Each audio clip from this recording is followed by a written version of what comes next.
Middle east में जारी युद्ध के बीच भारत के लिए राहत भरी खबर सामने आई है।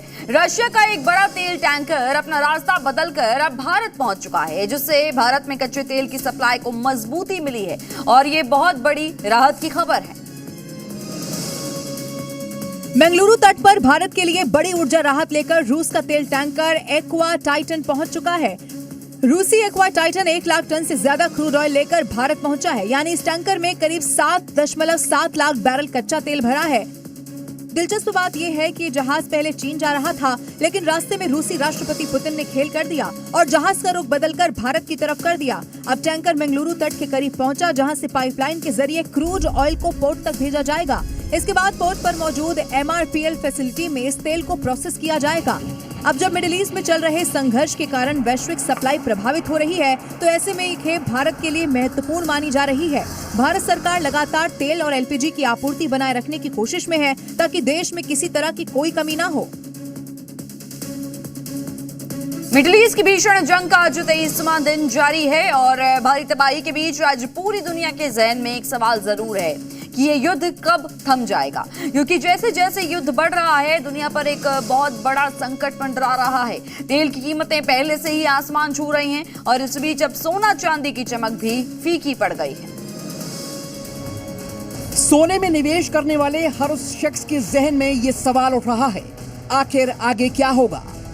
22 दिनों से जारी महायुद्ध की आग में सोना चांदी की चमक और कितनी फीकी होगी।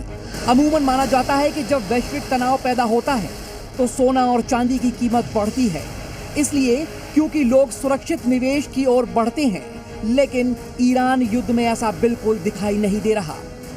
पिछले साल से लेकर इस साल जनवरी के लगभग आखिर तक सोना चांदी तेजी से भागा था। उस वक्त करीब 70% की तेजी आई थी, लेकिन जब से ईरान युद्ध शुरू हुआ है तब से इसमें फिर से गिरावट आ चुकी है। आज 24 कैरेट सोने का दाम लगभग 1,45,970 रुपए प्रति 10 ग्राम है। 27 फरवरी यानी युद्ध शुरू होने से एक दिन पहले सोना 1,59,097 रुपए प्रति 10 ग्राम था। युद्ध के बाद से लगातार गिरावट का ट्रेंड बना हुआ है, यानी इस बार युद्ध ने बाजार की पारंपरिक दिशा को पूरी तरह से बदल दिया है। बदरंग होती जिंदगी, लेकिन हौसले अब भी रोशन। जंग के साए में घिरे बेरूत से एक अलग तस्वीर सामने आई है, जहां नाइट लाइफ सिर्फ मनोरंजन नहीं बल्कि मदद का जरिया बन रही है। लेबनान की राजधानी बेरूत में जारी संघर्ष के बीच क्लब और नाइट लाइफ वेन्यूज अपने दरवाजे खुले रखे हुए हैं। वीकेंड पार्टी के जरिए जगह अब राहत अभियान का केंद्र बन गई। क्लब आयोजक टिकट और इवेंट से जुटाई गई रकम को स्थानीय NGO तक पहुंचा रहे हैं, जो युद्ध से प्रभावित लोगों की मदद कर रहे हैं।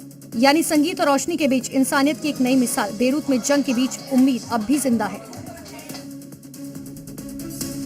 दिल्ली NCR के लोगों का लंबे समय का इंतजार खत्म होने वाला है और अब से ठीक 138 घंटे बाद 28 मार्च को PM Modi Noida international airport का उद्घाटन करेंगे। CM योगी ने आज तैयारियों का जायजा लिया, अधिकारियों को जरूरी दिशा निर्देश दिए ताकि इस ड्रीम प्रोजेक्ट की लॉन्चिंग में कोई कमी न रह जाए। देखिए, CM अधिकारियों के साथ एयरपोर्ट टर्मिनल का निरीक्षण कर रहे हैं, निर्माण कार्य को बारीकी से देख रहे हैं, सुरक्षा व्यवस्था को परख रहे हैं ताकि कोई कमी हो तो उसे उद्घाटन से पहले दुरुस्त कर लिया जाए। नोएडा इंटरनेशनल एयरपोर्ट के शुरू हो जाने से इस इलाके में निवेश, रोजगार और कनेक्टिविटी को एक नई दिशा मिल सकेगी। यही कारण है कि CM योगी लगातार इसके निर्माण की मॉनिटरिंग कर रहे हैं। 25 साल पहले तत्कालीन CM राजनाथ सिंह ने जेवर में ग्रीन फील्ड इंटरनेशनल और एविएशन हब का प्रस्ताव पेश किया था। साल 2014 में केंद्र में जब मोदी की सरकार बनी तब इस योजना को नई उड़ान मिल गई। 26 नवंबर 2021 को PM ने जेवर के पास नोएडा इंटरनेशनल एयरपोर्ट की नींव रखी और करीब 4.5 साल के बाद एयरपोर्ट के पहले चरण का काम पूरा हो गया है। और यही है उत्तर प्रदेश की असली उड़ान। केंद्र और राज्य की डबल इंजन की सरकार ने उत्तर प्रदेश की उड़ान को गति दी है। जब ये एयरपोर्ट पूरी तरह से बन जाएगा तब ये एशिया का सबसे बड़ा एयरपोर्ट साबित होगा। उत्तर प्रदेश में अगर अपराध किए तो सजा मिलना पक्का है। अब अपराधियों पर रहम करना योगी फोर्स की अब डिक्शनरी में नहीं रहा। इलाके में अगर बदमाश खुद को गब्बर समझता है, योगी फोर्स जय वीरू बनकर उनका इलाज करती है। और ऐसी ही एक घटना हापुड़ से सामने आई है, देखिए। जहां इलाके में ट्रांसफार्मर का तेल निकालने वाला बदमाश कुलदीप उर्फ गब्बर को पुलिस ने धर दबोचा। आरोपी ने इलाके में दहशत मचा रखी थी, जिसे पुलिस ने ऐसा सबक सिखाया कि वो मदद की गुहार लगाता दिखा। उसके पास से एक अवैध तमंचा, एक जिंदा कारतूस, एक खोखा, एक चौपहिया वाहन, ट्रांसफार्मर से चोरी किए हुए तेल, कुछ रुपये और ट्रांसफार्मर खोलने के उपकरण बरामद हुए हैं। वहीं प्रतापगढ़ में इनामी हिस्ट्री शीटर विपिन सिंह को पुलिस ने मुठभेड़ के बाद गिरफ्तार कर लिया। इस दौरान हिस्ट्री शीटर के पैर में गोली लगी, जबकि एक सिपाही भी घायल हो गए। बता दें कि अमेठी का हिस्ट्री शीटर विपिन 8 मुकदमों में वांछित अपराधी है। एक तरफ हिस्ट्री शीटर का हिसाब हो रहा है, दूसरी तरफ बेटियों की इज्जत पर हाथ डालने वालों को सबक सिखाया गया, क्योंकि ये योगी की वार्निंग भूल गए। अपराध और अपराधियों के प्रतीक और नारी गरिमा और नारी सुरक्षा के मामले में सरकार जीरो टॉलरेंस के तहत काम करेगी। और इन्हीं जीरो टॉलरेंस के तहत फिरोजाबाद में बच्ची को बहला फुसला कर ले जाने वाले आरोपी को पुलिस ने लंगड़ा कर दिया। तो वहीं गाजीपुर में नाबालिग से दुष्कर्म के आरोपी का पुलिस ने हाफ एनकाउंटर कर दिया। उत्तर प्रदेश के गोरखपुर से एक सनसनीखेज मामला सामने आया है, जहां पर खुद को आईएएस अधिकारी बताने वाले एक ठग ने न सिर्फ शादी रचाई, बल्कि शादी के नाम पर लड़की वालों से लाखों रुपए भी ऐंठ लिए। शादी के बाद जैसे ही सच सामने आया, फर्जी आईएएस फरार हो गया। और पुलिस इस फर्जी आईएएस प्रीतम कुमार निषाद की तलाश में जुटी है। इस ठग ने अपने फर्जी इंटरव्यू के जरिए अपने समाज में अपने आईएएस होने की बात फैला रखी थी। और मेरा ये बचपन से यही ख्याल था कि मैं एक आईएएस बनूंगा, अपने मॉम डैड का नाम रोशन करूंगा।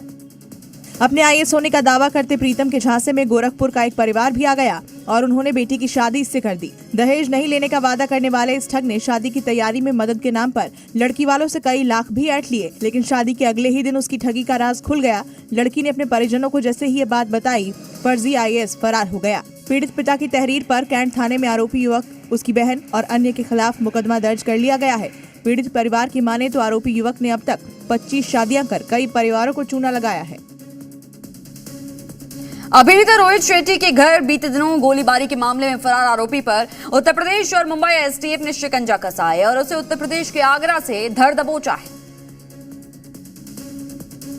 इस पूरे मामले में आरोपी ने पूछताछ में बताया वो सोशल मीडिया पर शुभम लोनकर गैंग के पोस्ट से प्रभावित था, जिसके चलते उसने अभिनेता रोहित शेट्टी के घर आरोपियों के साथ मिलकर ताबड़तोड़ गोलीबारी की और वारदात को अंजाम देने के बाद सभी मौके से फरार हो गए थे। जानकारी के मुताबिक रोहित शेट्टी के घर पर हुई फायरिंग मामले में पुलिस ने 15 फरवरी को 5 आरोपियों को गिरफ्तार किया था और प्रदीप उर्फ गोलू को लेकर छापेमारी अभियान चला रही थी। वहीं खुफिया जानकारी के आधार पर मुंबई पुलिस ने यूपी एसटीएफ से जानकारी जुटाई और आगरा में छापेमारी कर आरोपी प्रदीप को पकड़ा। वहीं अब इस पूरे मामले में आरोपी से पूछताछ की जा रही है। और अब खबर उत्तर प्रदेश के अलीगढ़ से है, जहां पर तालसपुर में दो पक्षों के बीच जमकर मारपीट और पथराव हुआ। विवाद की जड़ 2 दिन पहले गली में लगी झालर थी, जो गाड़ी टकराने से टूट गई थी। इसी रंजिश में ईद की नमाज के बाद दोनों पक्ष आमने सामने आ गए और देखते ही देखते कहासुनी ने हिंसक रूप ले लिया और दोनों ओर से पत्थरबाजी शुरू हो गई। अब देखिए दोनों ओर से कैसे ताबड़तोड़ पत्थर फेंके जा रहे हैं। देखते ही देखते पूरी सड़क ईंट और पत्थर से पट गई।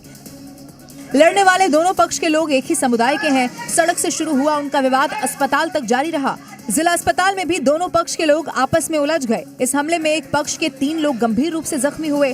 घटना की सूचना मिलते ही इलाके की पुलिस मौके पर पहुंच गई और स्थिति को संभाल लिया। फिलहाल पुलिस मामले की गहन जांच और आरोपियों की धरपकड़ में जुटी हुई है।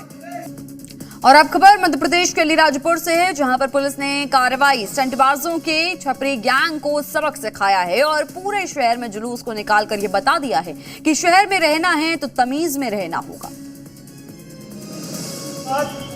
सड़कों पर बाइकों से स्टंट करते थे, राह चलते लोगों के लिए खतरा बनते थे, ट्रैफिक नियमों का पालन नहीं करते थे, लेकिन ये अब सब करेंगे क्योंकि पुलिस ने इनकी सारी स्टंटबाजी का भूत उतार दिया है।